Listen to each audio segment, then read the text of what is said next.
Ito pala ang kwento ng buhay ni Anthony Taberna, o mas kilalang Katonying. Halika mga kakwento, samahan ninyo ako at alamin natin ang naging kwento ng kanyang buhay. Si Antonio Anthony Talents Taberna Jr., na mas kilala bilang Katonying, ay isa sa mga pinakatanyag, matapang, at subok na broadcast journalist, radio commentator, at negosyante sa Pilipinas. Isinilang sa isang mahirap na pamilya sa probinsya, ang kanyang buhay ay isang klasikong kwento ng pagtatagumpay laban sa kahirapan sa pamamagitan ng pagsusumikap, matibay na determinasyon, at angking galing sa pagsasalita. Maagang buhay at mahirap na simula 1975 hanggang 1991. Si Antonio Taberna Jr. ay isinilang noong January 16, 1975, sa bayan ng San Antonio, Nueva Ecija. Siya ang ikaapat sa 7 anak ni na Antonio Taberna Sr. at Benita Talents Taberna. Kahirapan ng pamilya. Ang kanyang ama ay isang driver ng bus sa Maynila na nakatapos lamang ng mataas na paaralan, high school, habang ang kanyang ina naman ay isang may bahay na nakatapos lamang ng elementarya. Ang buhay sa Nueva Ecija ay isang patuloy na pakikipaglaban sa krisis sa pananalapi.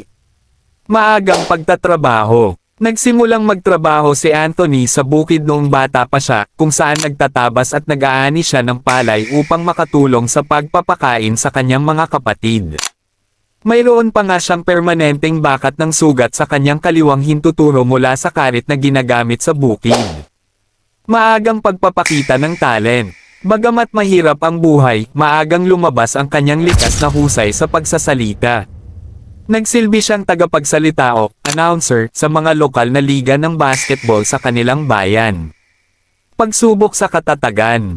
Sa isang matinding leksyon sa pagpapalaki ng anak, minsan siyang itinapon ng kanyang ama sa malalim na bahagi ng ilog upang turuan siyang lumangoy gamit lamang ang kanyang likas na kakayahang mabuhay, survival instinct.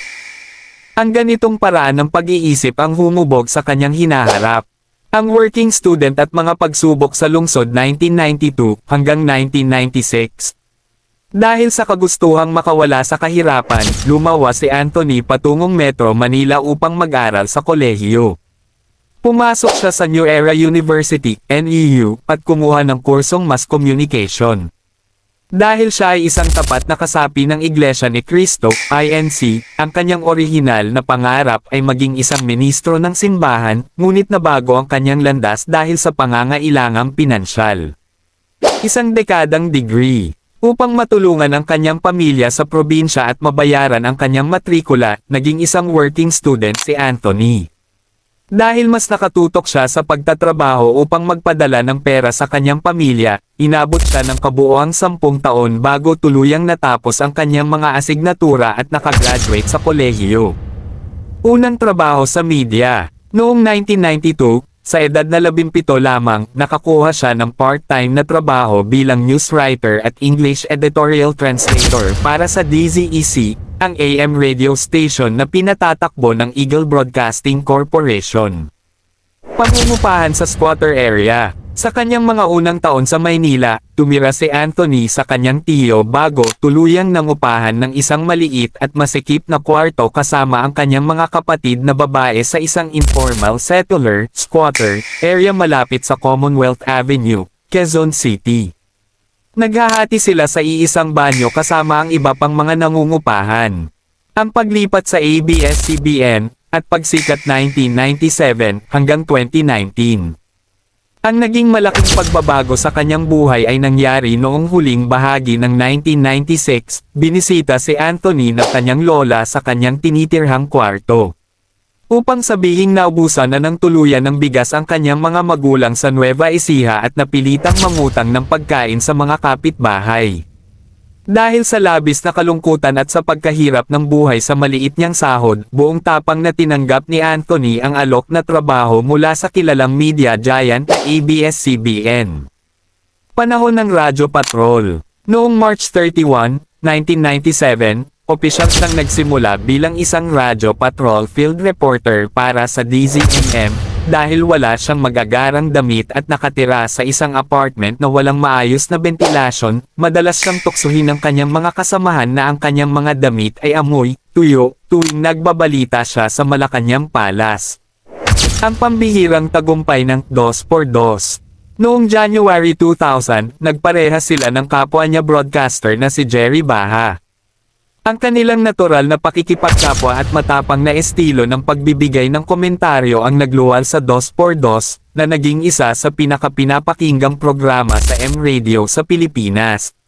Sa panahon ng kanyang pagsikat sa radyo niya ginamit ang palayaw ng kanyang ama na, Tonying, bilang pagbibigay galang sa kanyang magulang. Pag-usad sa telebisyon. Ang kanyang matatalas na hirit at natatanging puntong probinsyano, Nueva Ecija, ay nakakuha ng pansin ng mga executive sa telebisyon. Noong 2005, dinala siya sa mainstream television. Naging paborito siyang mukha sa mga tahanan bilang co-anchor sa morning show na Umagang Kay Ganda.